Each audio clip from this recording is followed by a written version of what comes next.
So thank you for joining us, everybody, and welcome to our very first Sunday Satsang.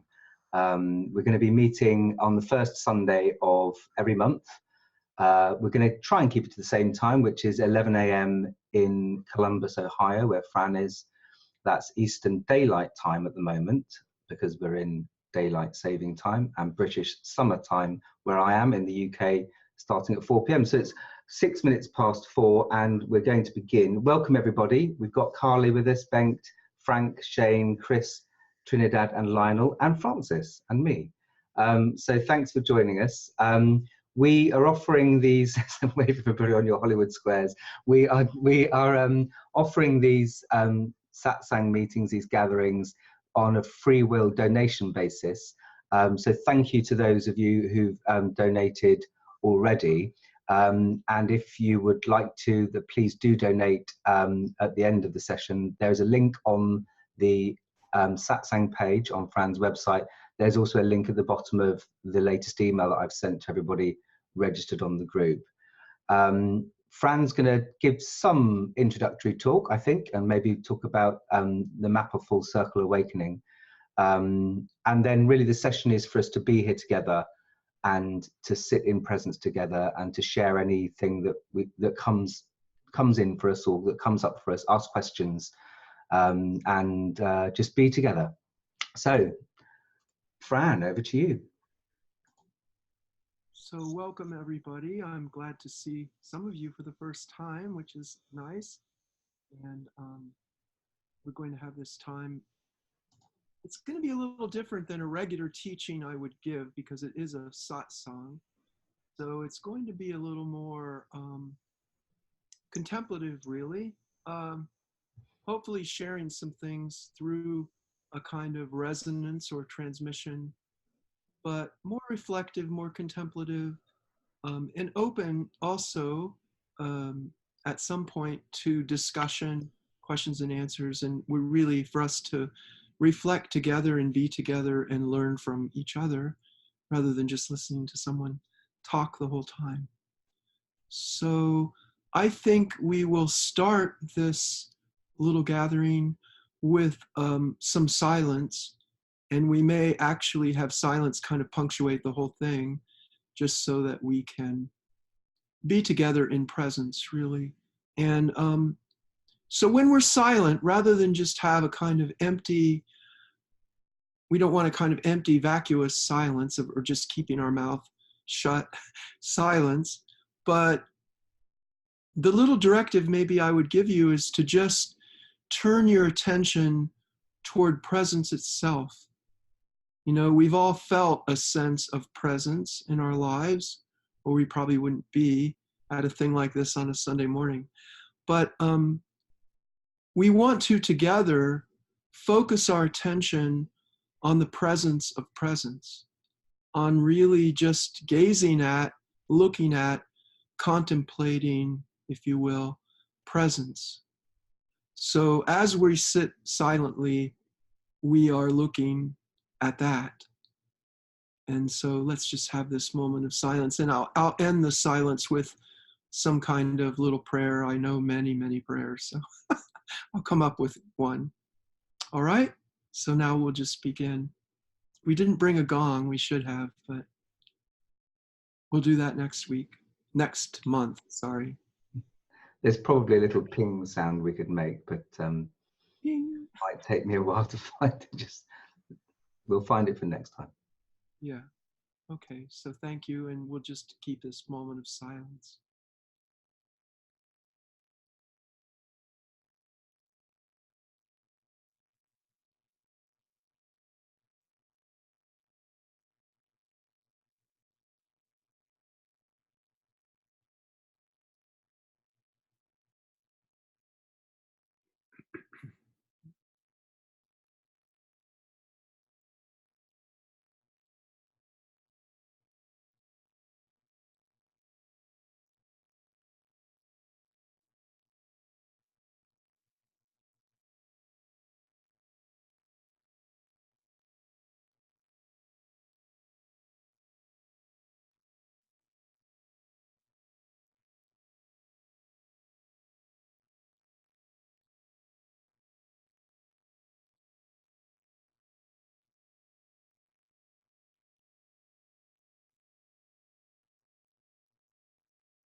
Dear Christ's nature, my true nature, help me to spread your fragrance everywhere I go. Flood my soul with your spirit and life. Penetrate and possess my whole being so utterly that every soul I come in contact with may feel your presence in my soul. Let them look up and see not only me, but the Christ. Stay with me, then I shall begin to shine. So to shine as to be a light to others. Your light, O Christ Spirit, will shine on others through me. Thus I will praise you in the way you like best, by shining on those around me. Let me preach you without preaching, not by words, but by my example, by the catching force, the sympathetic influence of all that I do, by the evident fullness of the love my heart bears toward you. Amen.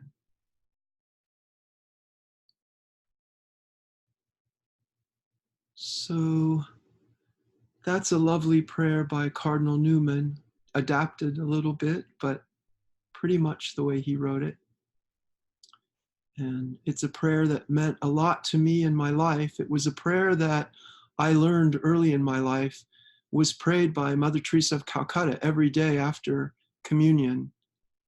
And I took that as a practice for myself when I entered the monastery. And I prayed that prayer every day after communion for years and years. And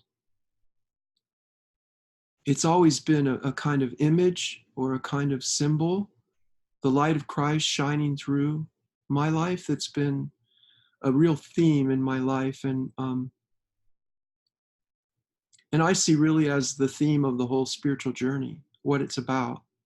It's about allowing the divine light to shine in and through our own lives.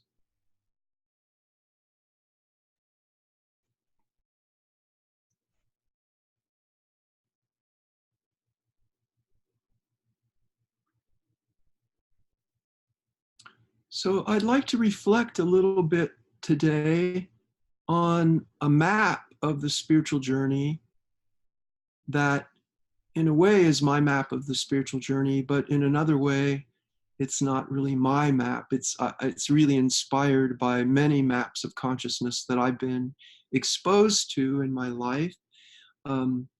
Probably the primary map of the spiritual journey that has influenced me has been the one that's presented by the Carmelite mystics, John of the Cross and Teresa of Avila. But I also have had a deep sort of transmission that I think I've received through the Buddhist teachings. So, and I ordained for a couple years in a Buddhist monastic ordination with my teacher Bhante Gunaratana, who was a Sri Lankan Buddhist monk who was the founder of Bhavana Society, a forest monastery in Highview, West Virginia, near Washington, D.C. I went there after I'd been a student of his for some years. He invited me to come there and ordain under him in order to receive training in jhana practice, actually, which is a Buddhist concentrative practice, very focused, very centered, and very special in the sense that it requires a lot of silence, a lot of solitude. So I was there in a temporary ordination for a couple years. So I think an image that maybe would help us understand what it's like to be on a spiritual journey and to go through various levels, a kind of analogy that's come to me that I think is helpful is the analogy of being in a building and going up the floors of a building, like say in an elevator. Here in Columbus at Nationwide headquarters for Nationwide Insurance, which are located here, they have an elevator on the side of this big, large skyscraper. I think it's the second largest skyscraper in the Columbus skyline. And the Columbus is the capital. It's a big city. It has tall buildings. And in the Nationwide building, they have an elevator on the outside that's clear. Some of you probably have been in elevators like that you get into the elevator and it's a clear elevator cab, and you can watch yourself go up. You step in the door, and then it goes up, and you can watch the sort of journey all the way up. So you go to the first floor, the second floor, the third floor, the fourth floor. You go all the way up to, seems to me like it might even be 30 floors for that building. And on the top, there's a restaurant that has windows that you can look out onto the Columbus skyline, which isn't New York, but it's pretty, its own way. So riding in that elevator several times, I was thinking, oh, this is a lot like the spiritual journey, where you go up. And, you know, when you go up in an elevator, if you've never been up in that particular elevator, and let's say it would go up and stop at each floor for a period of time. So you get into the elevator and you go up to the first floor, and you have a view. It's not the most dramatic view in the world. It's not so different than the view you had when you got into the elevator, because it's on not just a little bit above that level, but it looks somewhat different. You're seeing the surroundings from a little bit of a different angle, and they look different. And let's say you've never been in an elevator before. You've never been in a tall building before. You might even think that you're at the top of the building and look out from that first floor view from the clear elevator and think, well, this isn't so different, really. You know, this doesn't seem as tall as I thought it was from the outside. You know, I'm looking at it from this perspective. But then the elevator begins to move again, and you go up, let's say, to the fourth floor. And you think, oh, now this is different. This really looks quite different, and I'm seeing further than I could before. When I was on the first floor, I had a kind of very limited perspective. I could only see so far, not much farther than I can when I'm just walking on the ground at eye level. A little bit more, but not a lot. But the fourth floor, that's quite different. You know, I'm seeing things from a very different perspective. So, okay, I can accept that this is the top of the building. And you think, okay, you've arrived at the top of the building. And you think, oh, okay, well, this is the way of looking at this scene. It's the optimal way. I'm at the top of the building. I can see things in much better perspective than I could on the ground or from the first floor. But then the elevator begins to move again. And it goes up to the 15th floor. And suddenly you realize, oh, what I was seeing on the fourth floor wasn't really all that complete at all. You know, there were a lot of things I was missing on that fourth floor. I can see things now in the distance that I didn't even know existed from the fourth floor. You know, and things begin to really change for you. Your perspective begins to really change. And it might even affect the way you navigate when you're on your feet at eye level, because you can see things that maybe you see something interesting in the distance. Oh, when I'm back down on the ground, I'm going to go and look at that little place, that little market, you know, or that park, maybe. So things begin to look very different from the 15th floor compared to ground level or first floor. And then you really think, okay, I've really arrived now. This is the top of the building. I'm seeing all of Columbus. I'm getting a bird's eye view. Well, then the elevator begins to shake, and then it moves more. And it goes clear up to the top of the building. And you get out and you walk on the top of the building and you look out at the whole city of Columbus. You could even see to the suburbs from that height. So then you see everything very clearly, and it looks very different from that perspective than it did on the ground or on the first floor or even on the 15th floor. It's twice as high as the 15th floor. So it really makes a difference in how you see things. And the spiritual journey is much like that. And the tendency with many people is to take where they're at on the spiritual journey and think that they've arrived to the place of full Buddhahood or full Christ-likeness or complete enlightenment. And they think they see everything very clearly. But in reality, they're not looking from the highest level. They're still looking from a relatively lower level.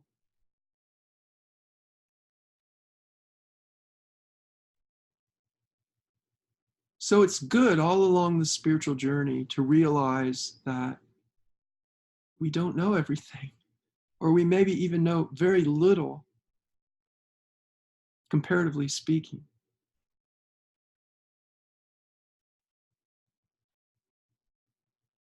If we really come to see that the reality that we are pursuing, examining, contemplating on our spiritual path is infinite, if we come to realize that divinity, God, the absolute, truth, whatever you want to call it, life with a capital L,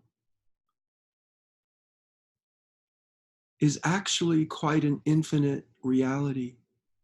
It's an eternal reality. And if it is an eternal, infinite reality, which I believe it is, then it goes without saying that the unfolding of that in our lives, the revelation of that in our lives, is also infinite, has no end. When I was a little child, my father loved astronomy, not astrology, but astronomy. He had both feet on the ground. He wasn't given to astrological ideas. Not that they're flighty necessarily, there might be some truth. But he was into astronomy, and he had a telescope on the roof of our house. We had a big house, and there was a kind of study he had on the roof. I think it might have even been part of the attic at one time. It was one of those old big houses. And so you could open French doors and go out onto a little walkway, and he had his telescope there. And he used to like to wake us up in the middle of the night for us to go up on the top of the roof and look at a comet or something. And my mom would say, "Harold, these children have to get up tomorrow morning. They can't be looking at comets at 2 in the morning." And he'd say, "This is their education. This is important. They need to look. This comet won't be around for another 90 years. They may not even be here then. They need to look at it now while they can." And so we would watch the comet. And I remember one night, on a very clear summer night, looking in the telescope, not particularly at a comet at that point. I think we'd seen the comet, or there was some sort of thing we'd seen. And then we were just looking at the regular stars because it was so clear. And it just looked like the sky was filled with a billion stars to an 8-year-old child. And I remember saying to my dad,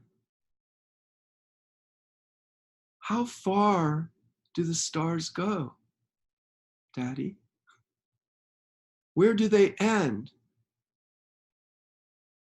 And he said, I don't know if this is right, but this is what he said. He said, "Well, space is infinite. Some people think there's an end to it, but some people think it's infinite.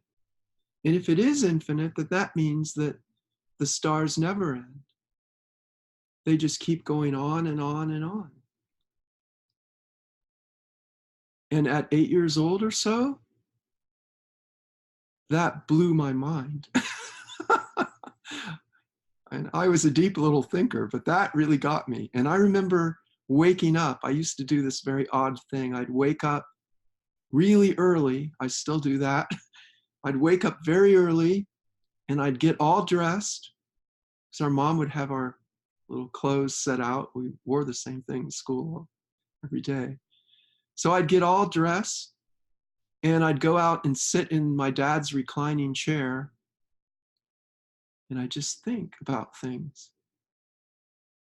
And the next day after that telescope experience, I thought about infinity. I sat there imagining the stars and going out many thousands of miles to see the stars, and then going out further to see more stars, and then further and further. And since it was infinite, it never ended. And it just brought my little soul to silence.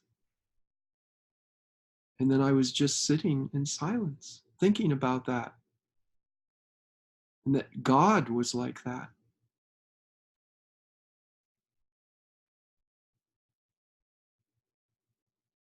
The spiritual journey is all about receiving a revelation of the divine, a revelation of God, a revelation of ultimate reality, the absolute consciousness, truth, whatever name you want to give this transcendent, utterly infinite reality. But I'm pretty convinced that the unfolding of that revelation in our lives has no end. And from my belief perspective, I would say it continues even after this life, that revelation. Because God, being infinite and eternal, there can be no end to it.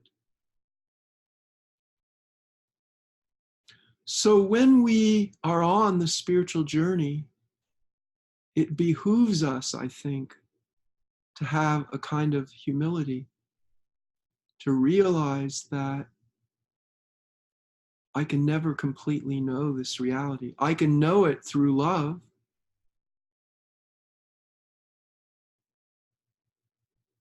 but I can't know everything there is to know about it.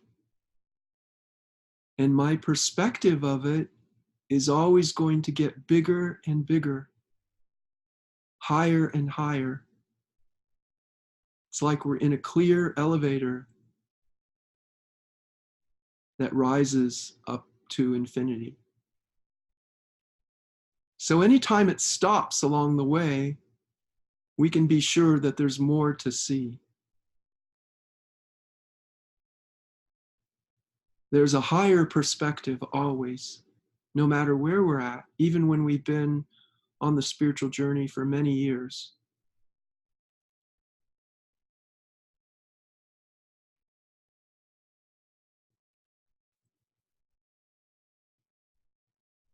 That really awakens in us a kind of humility that I think is sorely lacking these days in much of postmodern spirituality. You can look on social media of various kinds and find many, many, many spiritual experts who will argue their points ad infinitum, to use a Latin phrase, toward infinity, as we're talking about.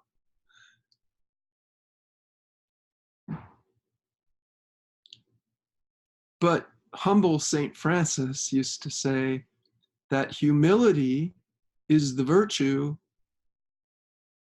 that not only is seen as a high virtue, but it's the seasoning that seasons every dish at the banquet in the kingdom of heaven. So I think if we keep in mind how infinite the spiritual reality that we call God is, and so then consequently how infinite our unfolding of it is, our revelation, the revelation to us of it is. We can maybe keep a kind of humility that will help us realize that we don't know everything, that there's more to see.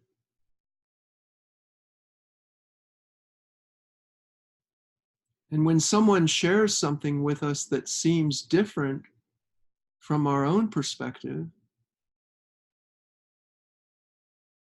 we might let the jury be out on that for a minute, you know? Just consider and realize that, okay, maybe this person is seeing something from a different perspective than I am.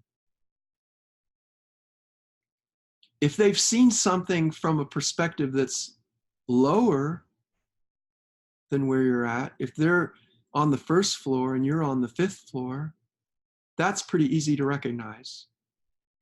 You can pretty quickly see, okay, they're seeing reality from a first floor perspective. But if you're on the fifth floor and they're on the 30th floor, you might think they're all wet. You might think, oh, they don't know what they're talking about. Because for you, the highest level is the highest level you've gotten to, you know? Literally, in your own direct experience, for you, the highest level is the highest level you've reached. But that's not necessarily the highest level in reality.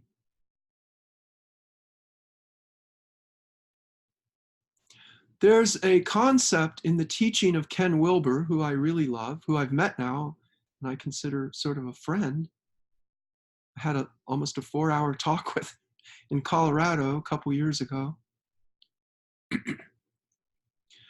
There's an idea in his integral teaching path where he talks about the pre-trans fallacy. It's not talking about transgender. The pre-trans fallacy is when someone at a very early level of consciousness encounters somebody that's at a more deeply transcendent level,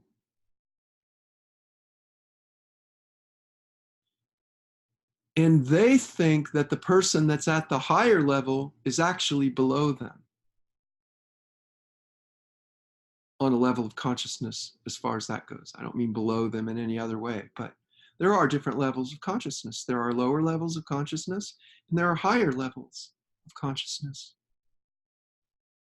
And if you want to see an example of the pre-trans fallacy, just join Facebook.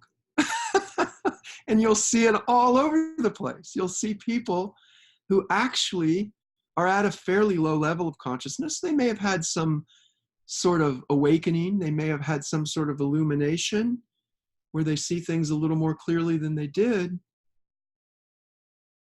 But somebody else comes along that's been there and done that and come back from that, and they're farther along, and they share something, and the person that's on the lower level of consciousness says, you don't understand because you haven't yet experienced this high awakening that I have. And in reality, that's not the case. That's the pre-trans fallacy, where somebody in a preliminary level thinks that they're a lot further along, and then they look down their nose at somebody who's actually further along and say they need to come up. You know, so it's a human tendency we have. Now, the whole full circle awakening spectrum, kind of what I see as the different levels of consciousness, the different levels of awakening, I'll go into more in another satsang. But today I just wanted to kind of recognize what I think is a kind of indisputable fact, that the spiritual journey involves traveling to different levels of consciousness. And at each level, that's the highest level we've experienced. So there's a temptation to think that's the highest level anyone has experienced. But I guess I'm sending out a word of caution. Let's sort of try to embrace a little humility and realize that just because this is the highest level I've reached, it doesn't mean that there's no higher level. And we can all practice this kind of humility because guess what? There's always a higher level than you're at or than I'm at. None of us ever reach the end of this journey. Not really. We reach kind of entryways into a shifted consciousness that's radically different than we had before, that can really transform our lives. So there are kind of relative arrivals at a place of illumination, a place of clarity that's clearer than where we were at before.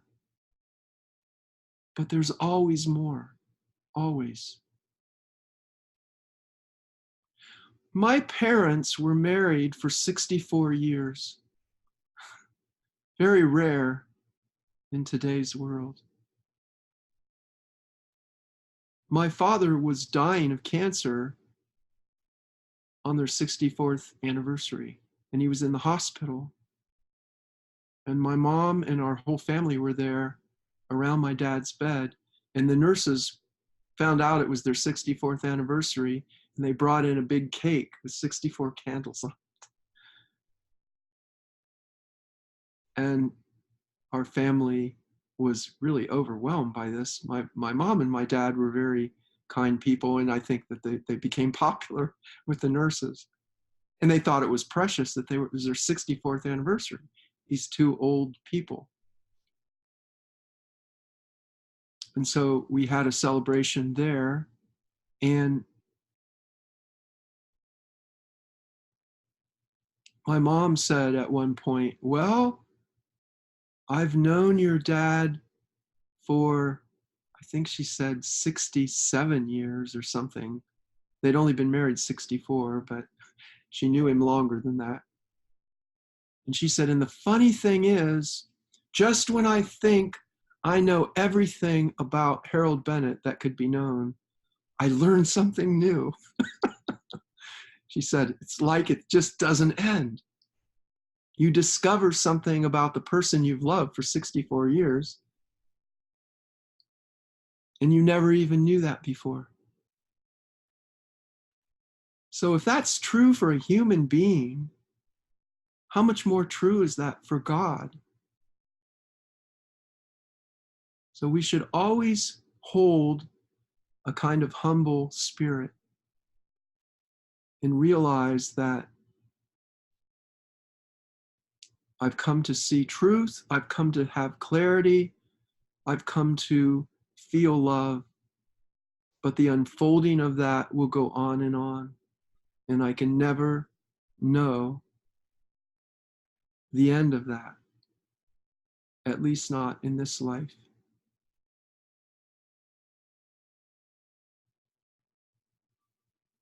So that's an element of full circle awakening. Just to kind of finish up this little reflection, I'd like to just reflect a little bit on the basic movement of what I call full circle awakening. And in subsequent satsangs, I'll go into more detail about that.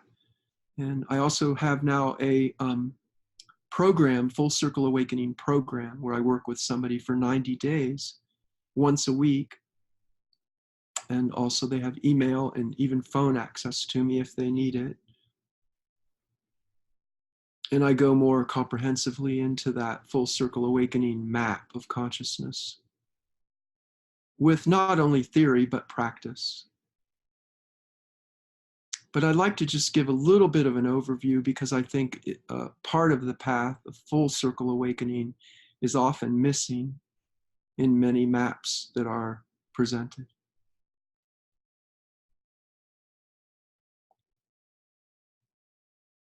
So the basic overview is that there is a transcendent movement and an immanent movement.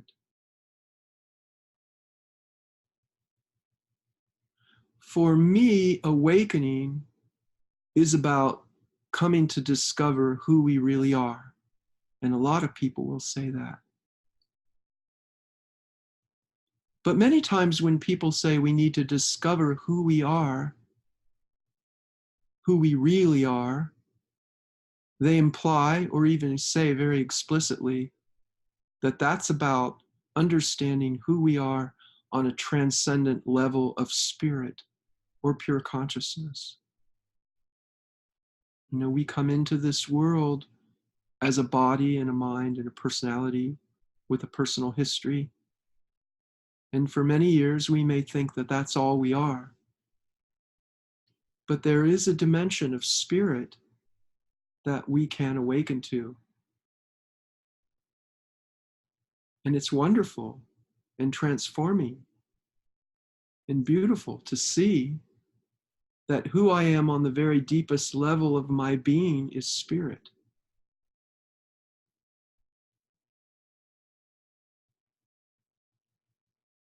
So we transcend body and mind.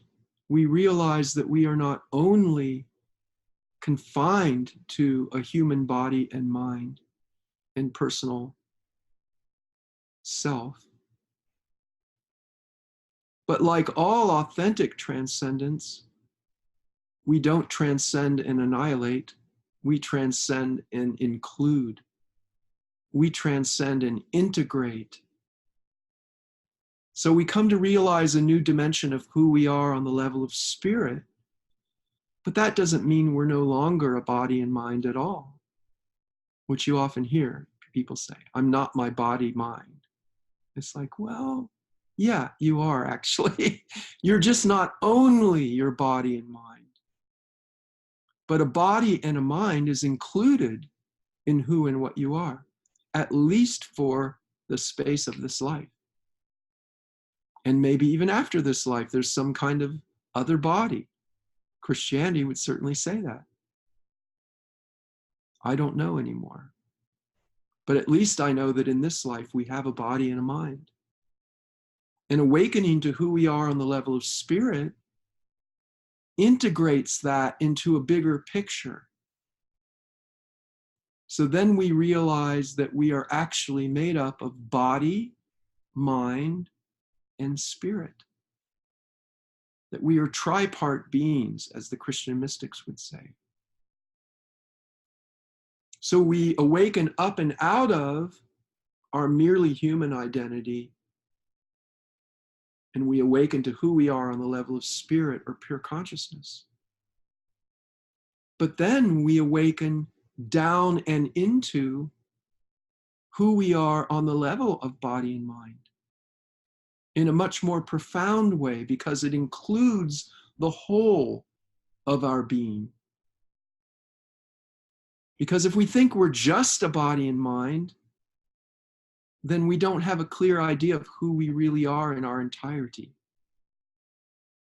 So why I call the path of awakening that I present full circle awakening is because it's an awakening up and out of, and then an awakening down and into.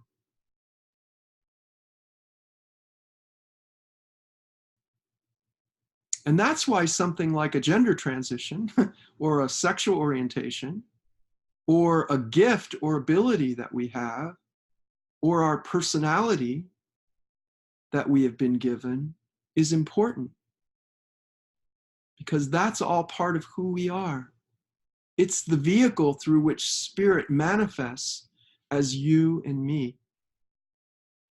And that's really what full circle awakening is all about. It's about awakening to who we are on every level of our being and manifesting that in the world.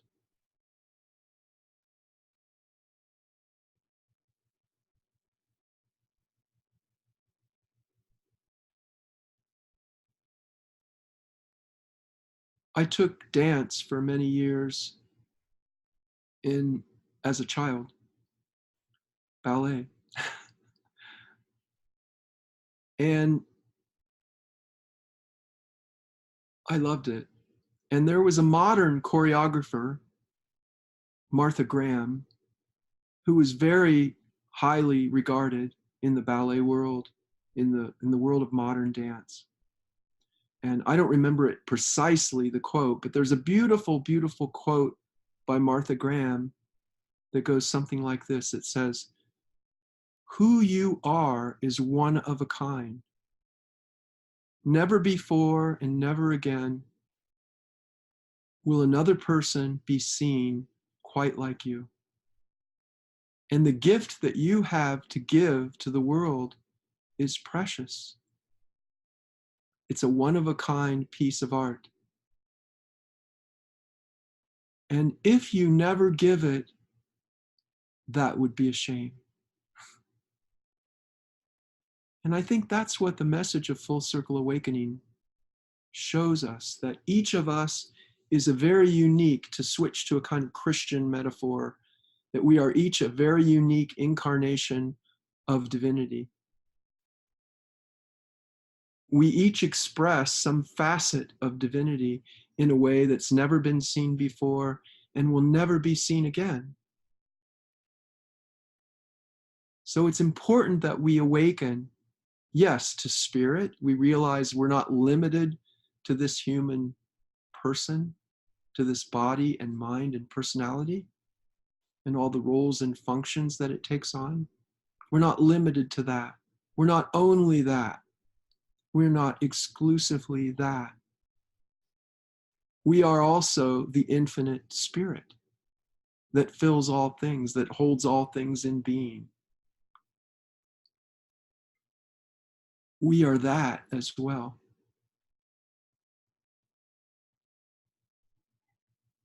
So it's important for us to awaken up and out into that transcendent reality, and then awaken down and into the vehicle that is the mode of expression through us, which is the special incarnation of divinity that you are.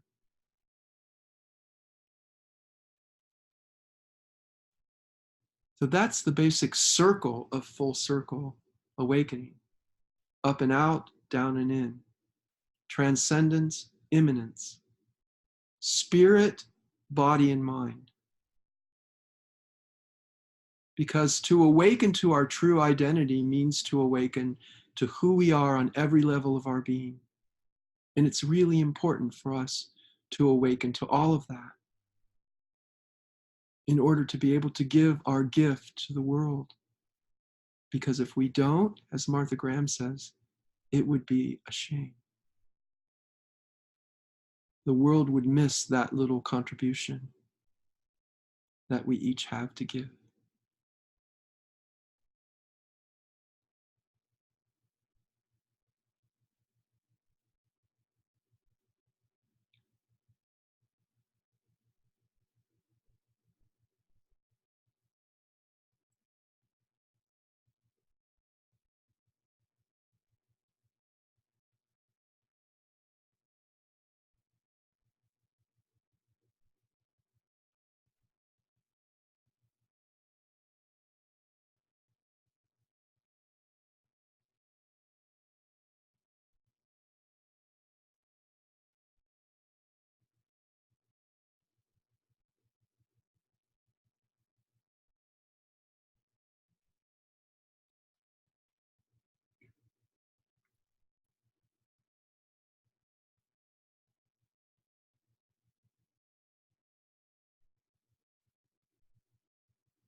So why don't we practice a little practice that is taken from the Quaker tradition of simply sitting together in silence, in presence. And if anybody feels moved to share something kind of related to our meeting today, or to ask a question, or to just make any kind of comment, then you can speak from that place of presence. Wait for that inspiration, for a need for clarity, for a need to clarify, or just to share something that you got out of maybe the little talk. And we'll finish our meeting in that way. But don't feel like it has to reach some high bar. Just go with the flow. If you feel inspired to ask something, or a question came up to you in the course of the talk, or maybe something became more clear to you that you'd like to share, then just feel free, perfectly free. You know, don't be nervous, don't be shy. So we'll just start with this little bit of silence, and then we'll just all speak from that for the remaining time, which is what I tried to do with the talk, speak from that silence. So, okay. And Mike, you might have to give a little bit of instruction about how to turn their mic back on, or. So just click the unmute button when you would like to speak. It should be in the bottom left-hand corner of your screen. Yeah, it looks like a microphone with a red line through it. So just click that and it will unmute you and you can talk. And feel free, you don't have to raise your hand. Just, you know, just do that when something comes to you, a question, a thought, a comment.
I'd like to say something or ask. Excuse me if I guess you don't know how I normally am. I am a little bit tired today at the moment because it's 1 o'clock in the morning. And last night I only slept for 3 hours because of some family incident. So I'm much more tired than usual. I'm half sleepy, but I'm still excited to be here. I'm interested, Fran, when you were talking about the infinite aspects.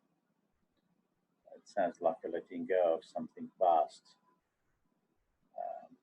within ourselves, as looking at the infinite internally, as just like you were describing the external infinity of the universe. I relate to it of the internal infinity within myself. It feels sometimes I think of the like jumping out of an aeroplane without a parachute, but you never actually reach a bottom. You just keep going down forever. It's a feeling of freedom and letting go, and it's a beautiful feeling. And also, it seems that maybe this is who we actually are,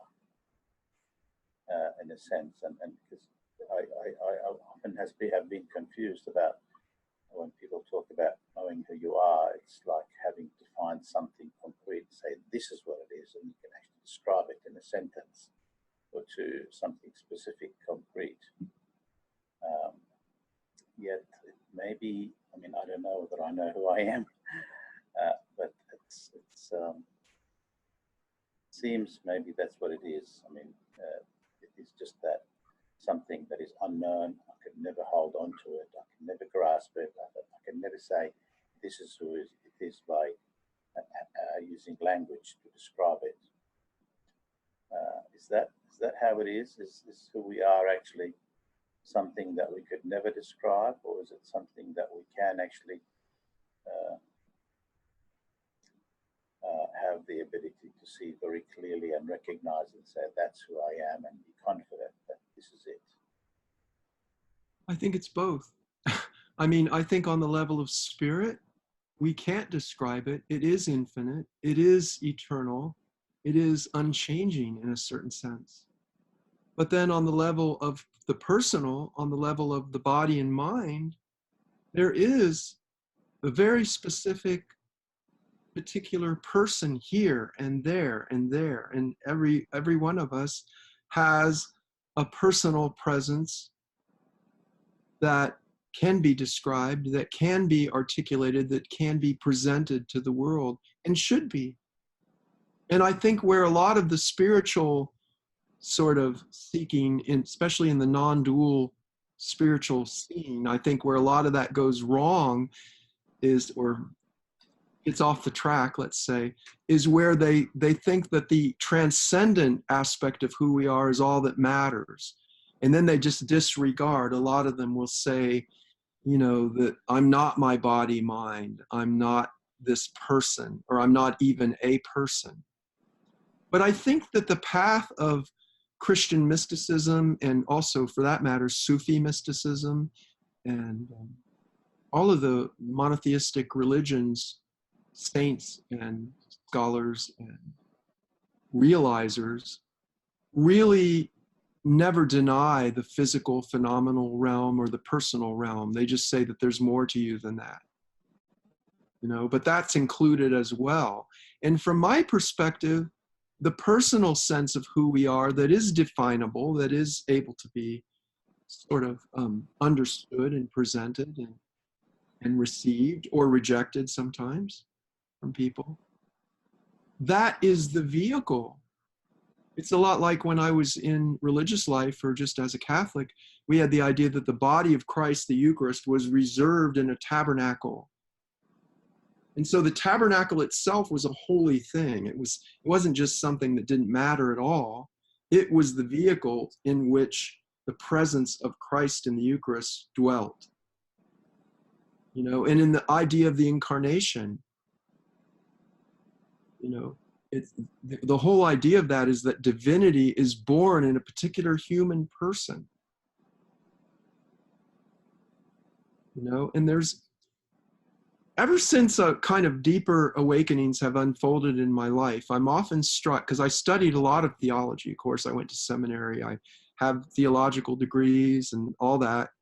And in my monastic formation, I was presented all kinds of theological ideas.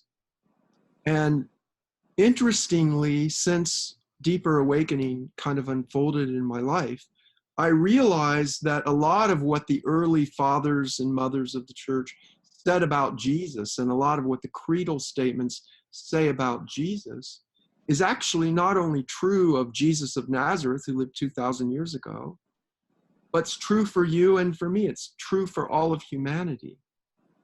And one of the theological concepts that I found very useful was what they call the hypostatic union. In all the creedal statements, they talk about Jesus being fully human and fully divine. That Jesus was not half human and half divine. A lot of people kind of popular sense think of Jesus that way. Okay, then Jesus was like 50% human and 50% divine. But in all the creedal statements, they say fully human and fully divine. That's the hypostatic union. And that hypostatic union is true for every person on the planet, in my opinion, and really in my own direct seeing of it is true. That all of us are absolutely infinite spirit, unchanging, eternal, and we are a finite human being with a particular history, a particular gender expression, sexual orientation, interests, gifts, debits. You know, we all have our own set of all those things. And that somehow that's sort of what God wanted to see in humanity. This joining of the human and the divine. So does that sort of address what your comment? Yeah, I was wondering whether you actually will, you feel it with confidence that you know that that is the case in your own experience, because I feel the joy of letting go in the infinite, and that's often in my daily experience. But it's not. It's like it's something else that feels good, but it's not who I am. What's that? that the myself as spirit is what I'm saying, like being infinite and being not something concrete I can hold on to, that doesn't feel to you real in the sense of that's who you actually are, or more like an idea than a...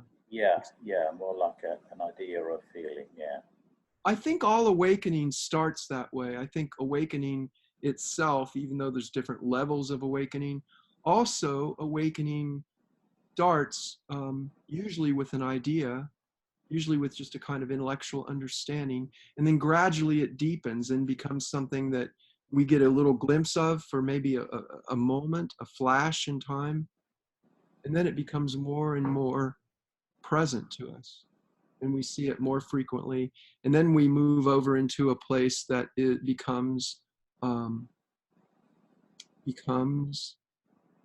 stable and abiding, that we do have a confidence about it. I mean, like in my own life, I have absolutely no doubt that there's been a kind of revelation, an experience, a direct knowing of who I am on the level of spirit.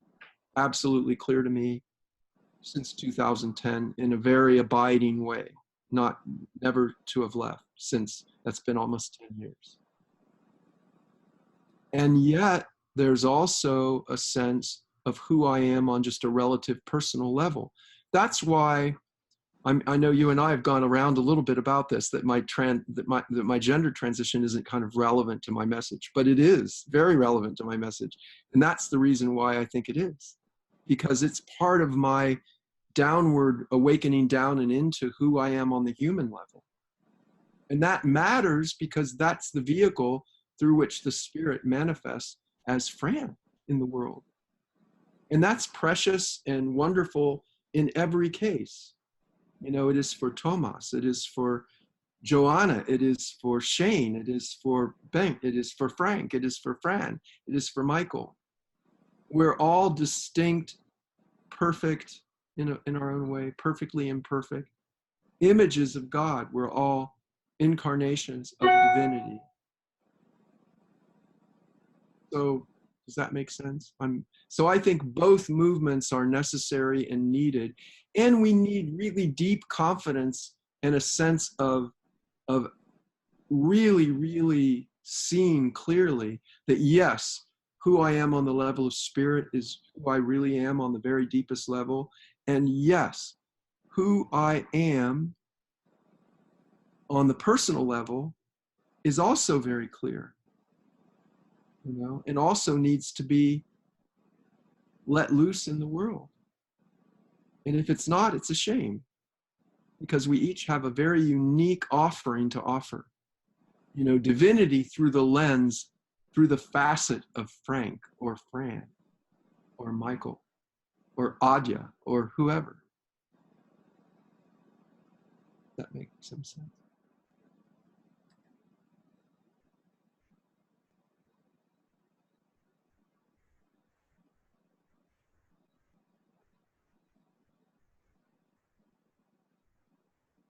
Anyone else feel perfectly free to share? Question, a thought, anything?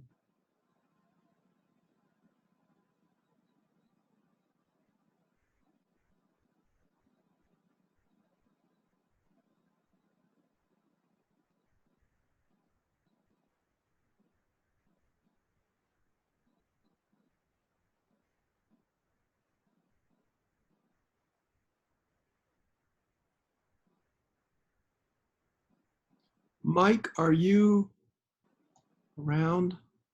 Yes, I'm very round. Okay, well, there's a little message from Thomas, yes, we're in touch. So Thomas, you can't get your audio to work. If you go into Zoom US preferences, if you're on a Mac, I don't know, maybe file preferences for a Windows machine, and I think you can go to preferences and audio, test your microphone and test your speakers, or choose which microphone and which speakers to use. Or does he mean he doesn't know how to unmute so he can ask a question or say something? You can't get the audio to work. So he can't hear us?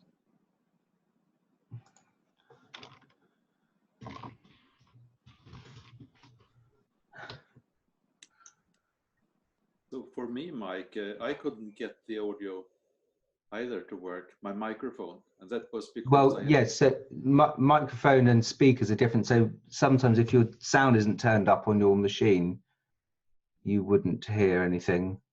The best thing to do, because I can't, it's very hard to troubleshoot each individual machine from here when I don't know what devices people are using, whether it's an iPhone, an iPad, a Windows machine or a Mac machine, and I don't really know that much about all of them. So the best thing to do before each session is go on to Zoom and set up the audio. No, I could try to disconnect and reconnect the meeting maybe. I think there were 2 usernames. Let's see. Yes, try that. Yes, try that. Okay. So but for me, Mike, the microphone worked when I tested it in the preferences, but you could not hear me. So, and that was because my operative system on the Mac was too old. Zoom doesn't support it. So, I mean, that is something to check. So Mike, you can type little messages to people. Yeah. So let's let Mike do that, and then because we don't want to stop the whole satsang just to kind of deal with technical stuff. But if he can type, he can maybe at least try to assist people, and hopefully they'll get it worked out. So anybody else that feels any kind of inspiration to ask something, to say something, feel free.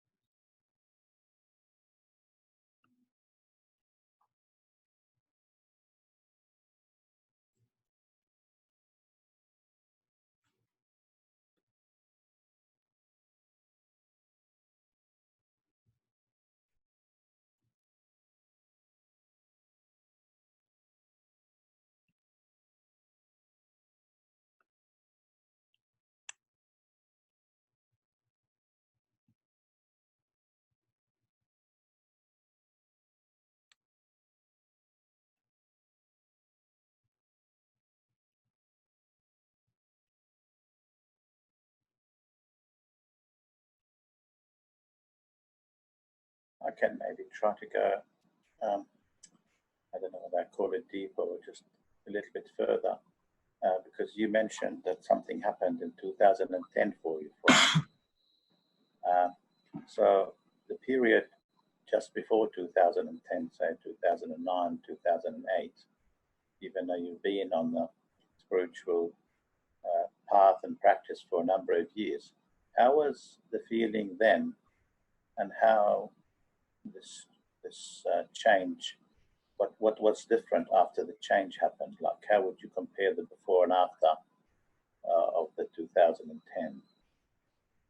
Well, there's a lot of differences, but I would say that before that time, from 2007 to 2010, there was a real quickening, is the best word I could use, of my spirit, you could say, of feeling like I was on the verge of something really big, something almost like I was on the edge of a precipice and was about to get pushed off or something, but not in a bad way, but just that there was some really earth-shattering sort of thing that was going to change everything.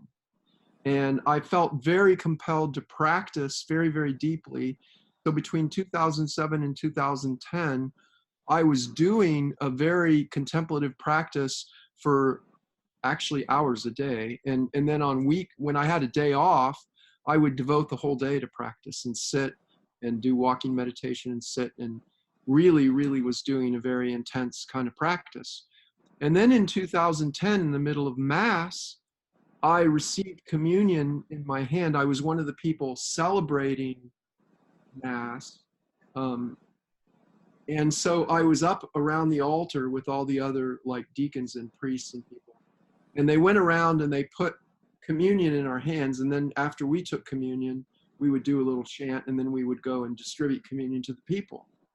And so when I received the communion in my hand, I looked down And there was this sense of presence in it that I took to be the presence of Christ in the Eucharist, which was a common Catholic dogma and belief that we hold.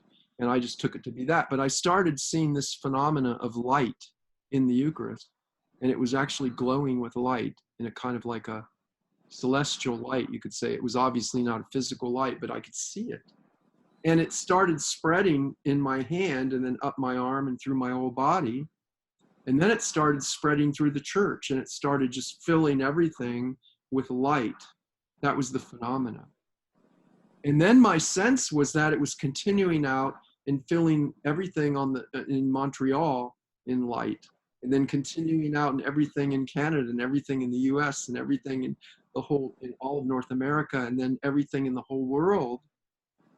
And I realized that this true presence of Christ in the Eucharist that we always talked about in church and as a theological concept, that it actually filled everything, that everything was full of the true presence of Christ or divinity, and that it was what held everything in being. And so you can imagine how that changed my life. I mean, to have a direct realization of that and see it with my own eyes and then experience it in an abiding way after that just really changed everything. So yeah, I could leave that maybe to your imagination. But when you really realize that everything is sacred, that everything is filled with the presence of the Christ Spirit or the divine Spirit, divinity, that every human being is actually a vehicle for that, that every leaf and every blade of grass and every rock, is filled with that presence. For over a year, it was completely overwhelming.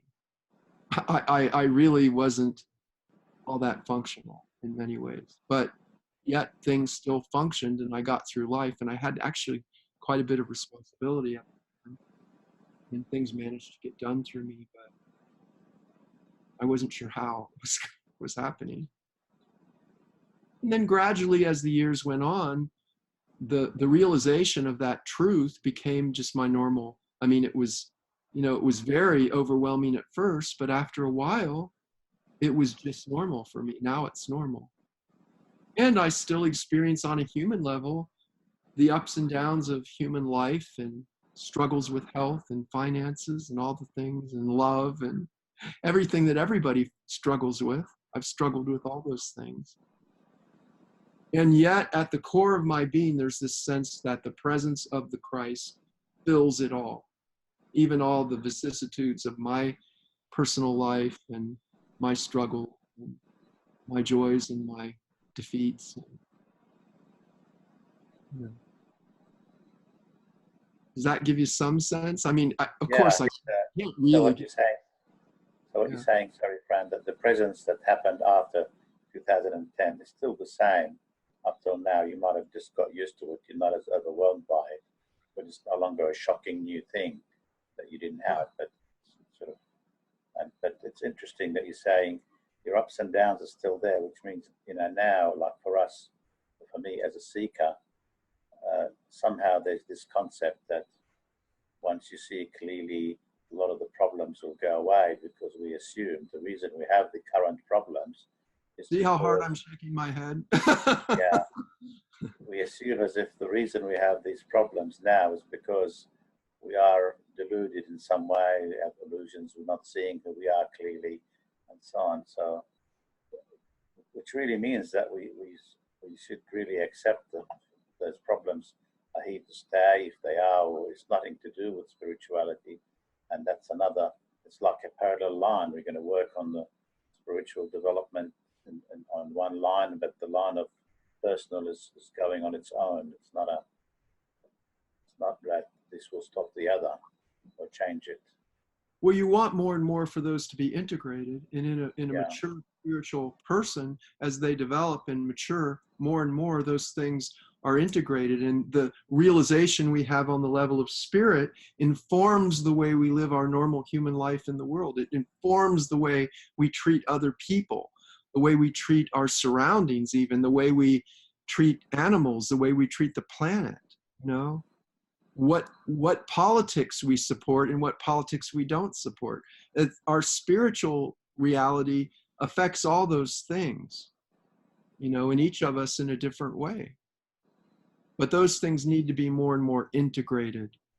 And that, I think that's a big sort of drawback or mistaken idea that's often found in a lot of pop spirituality, and especially, like I say, in the kind of Eastern inspired non-dual spirituality of the West, is that these two things are very divided. That, you know, there's the level of spirit or pure consciousness, there's the level of the human sort of phenomenal world, and that's completely unreal, and that's the only thing that's real. And you just sort of ignore all that, let it go to hell in a handbasket, as they say. And that's not integrated at all. And in fact, ironically, it's quite dualistic, isn't it? Because you're dividing the world into two. You're saying, you know, well, physical phenomenal reality isn't really real, but spirit is only real. Well, there's been a lot of spiritual vagabonds in the past who have done that, and people are just recreating the wheel when they do that kind of thing. You know, you got like some very early Christian heresies called heresies that were just that were saying only spirit is real, matter's not real at all. And then you end up in a very dissociative state where you're not really taking care of your body or the planet or anybody else, because none of it's real anyway.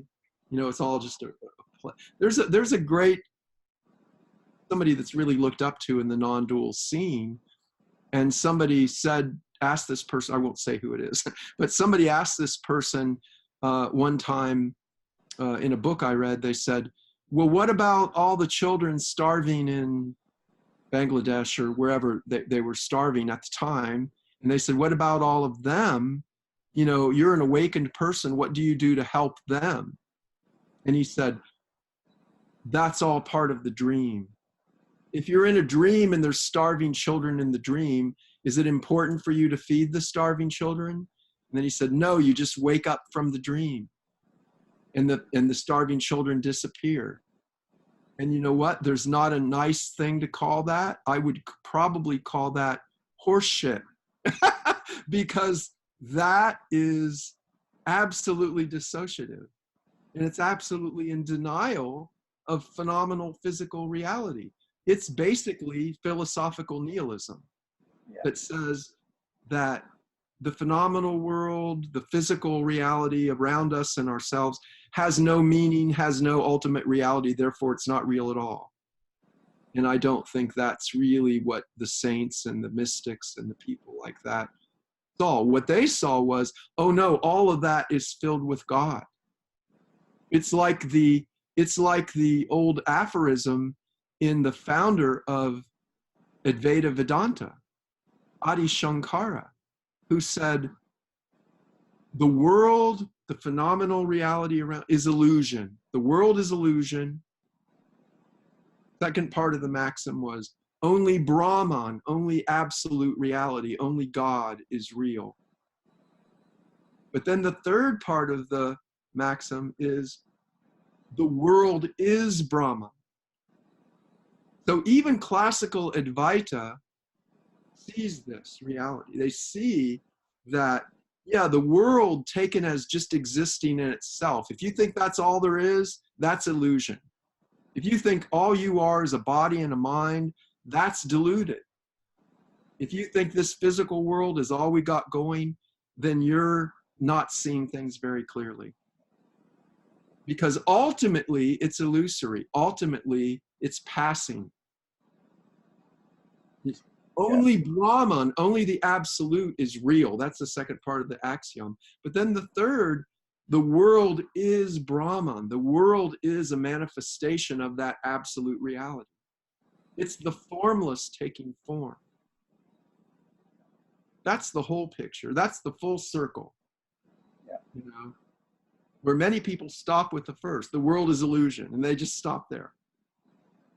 You know, you're not your body and mind, the world's not real. Let's all just go to a cave and play checkers, because this doesn't matter. But I think that's mistaken. Yeah. It's not been my experience.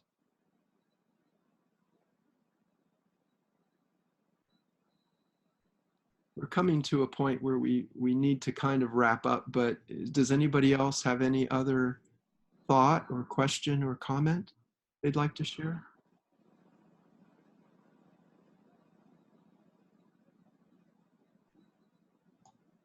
Don't be shy. We want these meetings, we want people to be able to ask questions and to share. If you don't have anything, that's fine. But don't hold back. If you want to share something or ask a question, just click the unmute button and speak. If you don't want to, that's absolutely fine. But we want people to have a chance to speak in these meetings.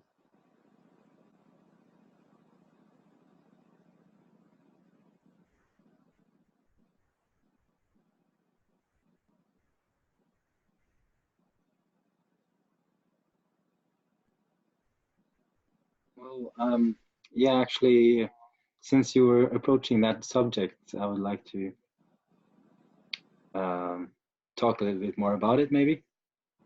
The subject of, you know, kind of ignoring the material world in favor of the spirit, so to speak.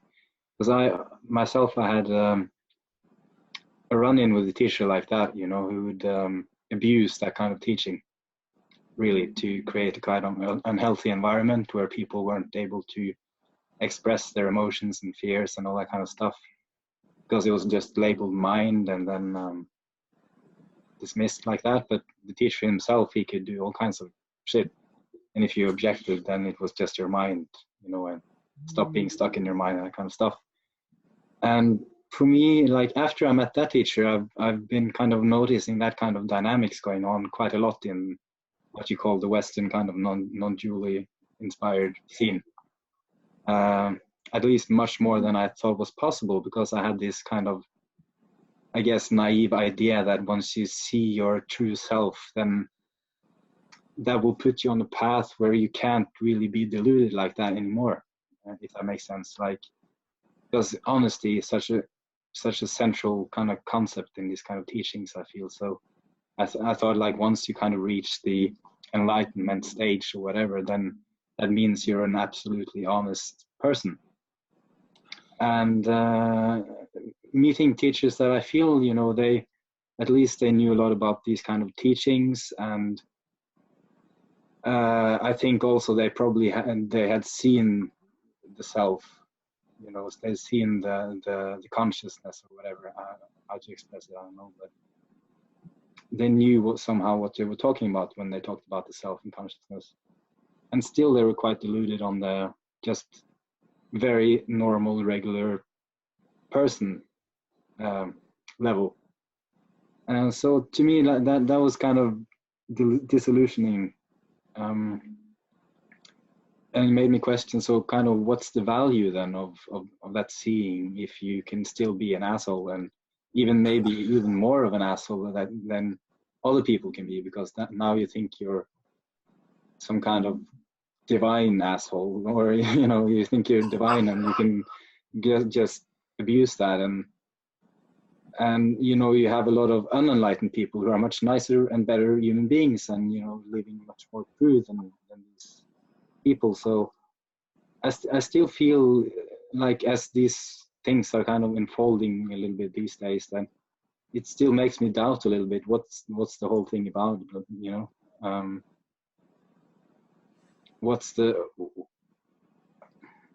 don't know what the question is really, but it has become an important part of my journey, these kind of problems, in a way. Well, just think of the clear elevator I mentioned, you know. It's the problem is that I meant in my talk to try to convey is that people get to the first floor and they think they're on the 30th floor, or they get to the 15th floor and they think they're on the 30th floor. Mm. You know? Or another thing that's very common in Western sort of society is to understand something intellectually and think you've got it. So they could understand the concept maybe of the 15th floor. Maybe they read a description from somebody who's gotten to the 15th floor, And then they just say, okay, well, I believe that description of reality, and I'm going to go around talking about it, even though they haven't even been to the 15th floor themselves. You know, they just heard about it and read about it and it sounded nice. So they decided that, okay, I understand what the 15th floor looks like, but they don't, you know. It's like looking at travel brochures in the airport and never getting on the plane. You know, you can do that all day long, and you can maybe talk about Costa Rica till you're blue in the face. But until you get on the plane and go to Costa Rica, you're not really going to understand Costa Rica. You're not going to have a direct experience of it. So it could be either one of those. Either they're on the 15th floor and think they're on the 30th, or they're not even on the 15th floor and they just know about it, like on a kind of intellectual level. So I think all of that's pretty common in what you're describing. And it can be discouraging, but there are people who really do get to the upper floors. There really are. And Jesus gave us a little bit of a directive about that. How do we know who that is?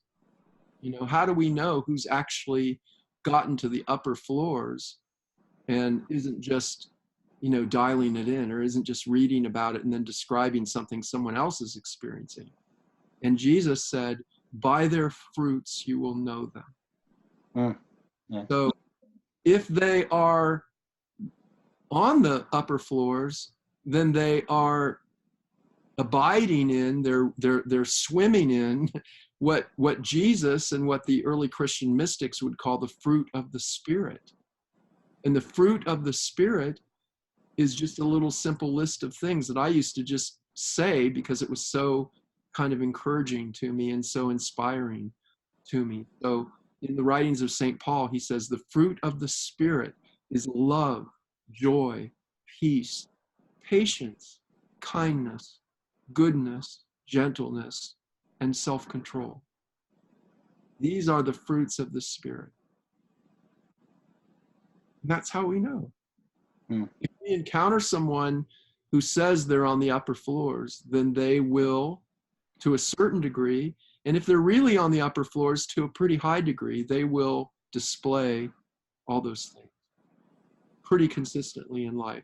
Not that they're perfect, not that they never have a bad hair day, not that they ever have, you know, all their problems solved and become these perfect superhero spiritual people, but they're happy, they're peaceful, they're joyful, they're kind and compassionate and humble and gentle.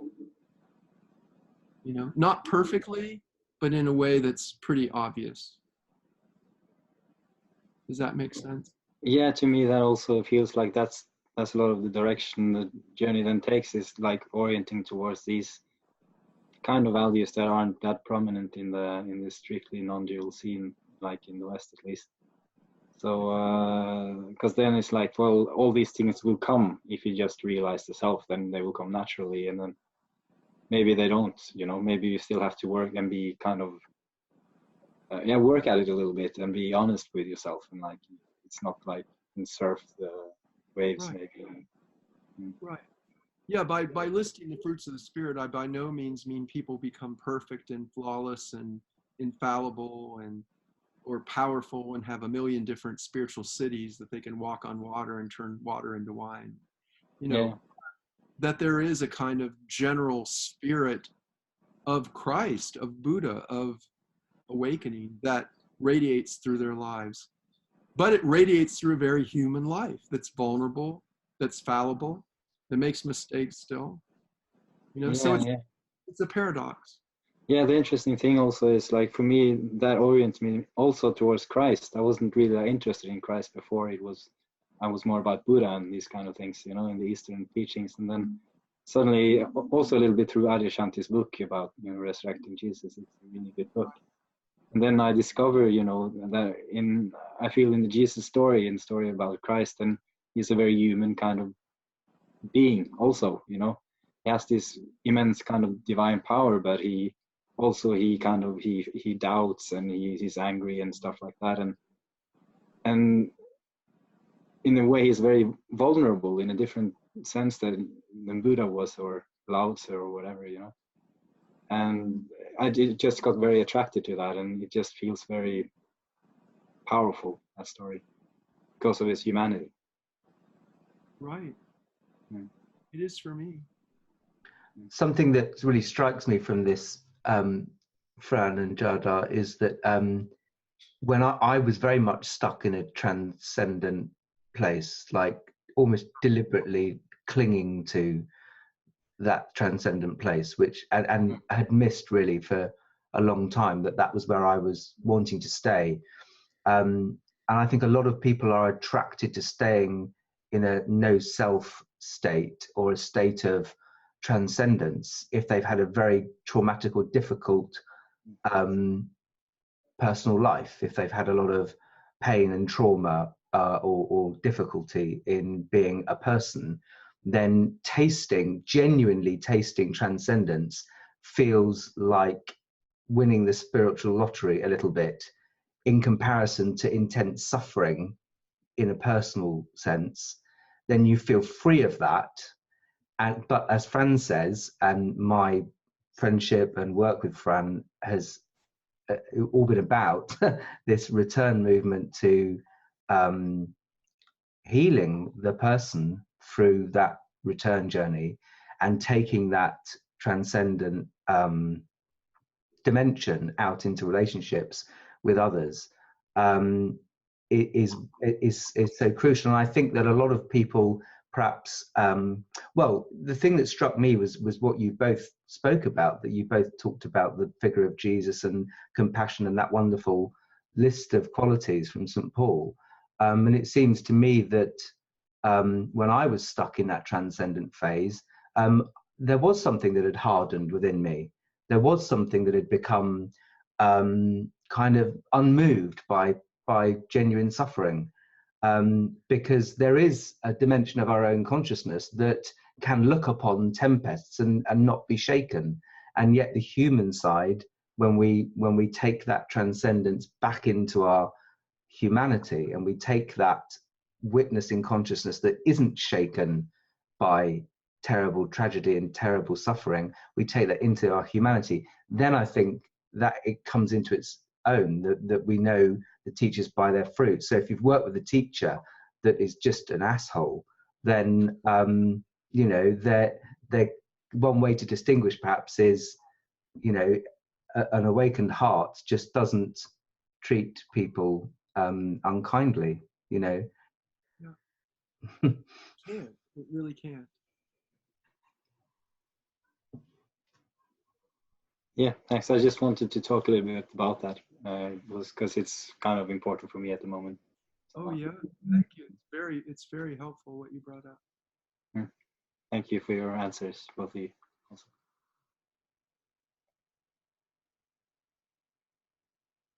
Anyone else?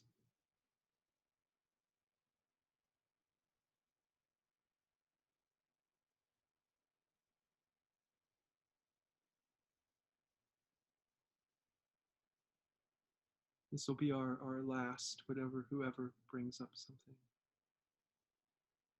Or if not, that was our last.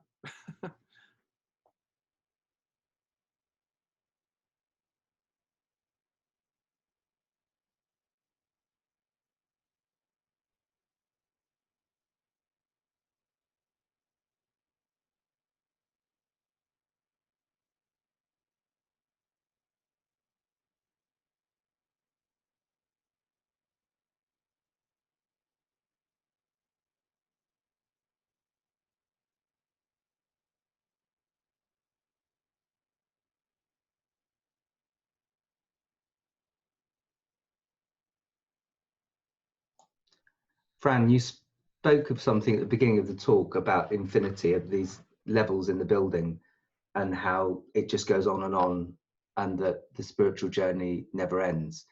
And that always makes me feel quite good, actually, because I've always been in a rush to get to the destination. And I think that often we're in a rush to get to the destination. And so paradoxically, the fact that because there might be something within me that goes, really, it never ends. I'm so tired. I just would like it to end. This is exhausting. No, does it never end? But actually, when I really reflect on that, it makes me relax a bit and kind of just take it easy a bit more. Be less of a hare and more of a tortoise. Yeah, I don't have to arrive at some ultimate. No, and in fact, maybe we deepen and make more progress when we just enjoy the journey rather than be fixating on the destination. Well, I must just push myself harder. I think so many people who are drawn to spiritual work are quite hard on themselves, quite push themselves very hard sometimes, I think. Yeah, sure. I was one of them. Different times in my life.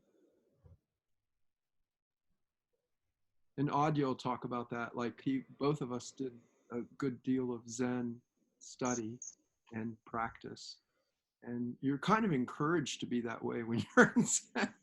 Peter would know this too. That when you're in a Zen community, it's kind of a laurel to be really tough on yourself and hard and sit all night and do all these things that are very it has I don't mean to stereotype, but it has a very masculine energy to it, I think. Now that I look back on it. Yeah, but traditionally many teachers talk about wanting it so much, and the more you want it, the more it's likely to happen.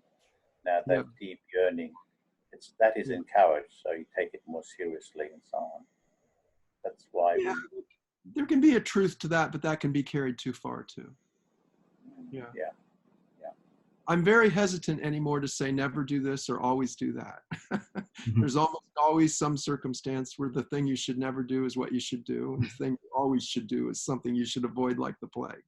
So you have to kind of be open to life teaching you, sometimes in very unexpected ways that you didn't anticipate.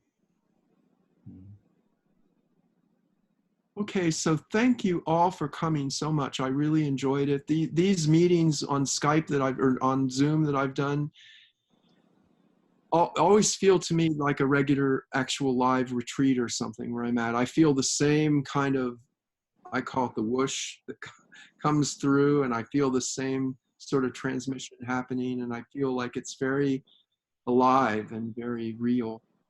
So I really am happy that all of you could be part of that. And I hope you'll come back to this every month and tell other people about it. And I guess Mike can kind of wrap it up. Yeah, so thank you, everybody. It'd be nice to say goodbye to you all in a moment. So if maybe it might just go mad with sound feedback and microphones hissing and whistling, but it was really nice of you all to join. Sorry, Jadar and Thomas, that there was problems joining.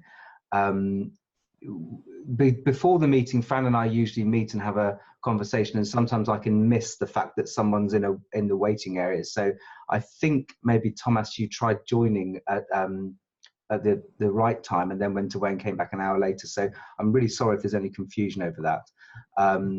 This has been recorded, and we will be sharing that on Fran's website and letting everybody know that they can watch again, because there's some people who wouldn't have been able to join.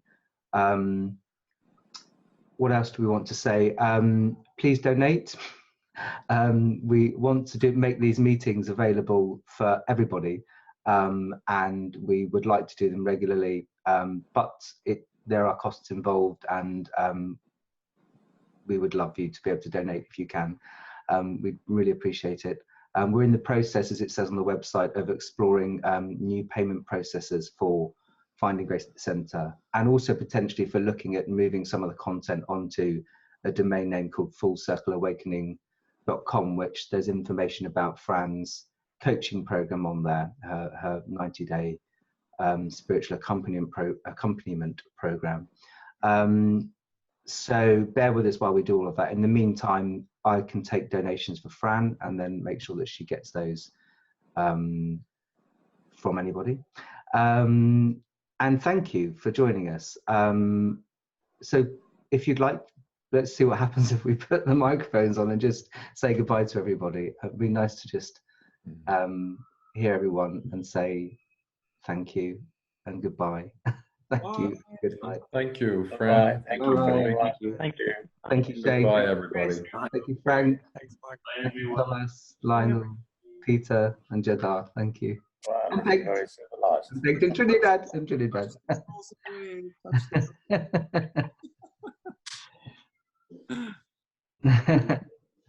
Bye bye. Goodbye. Cheerio.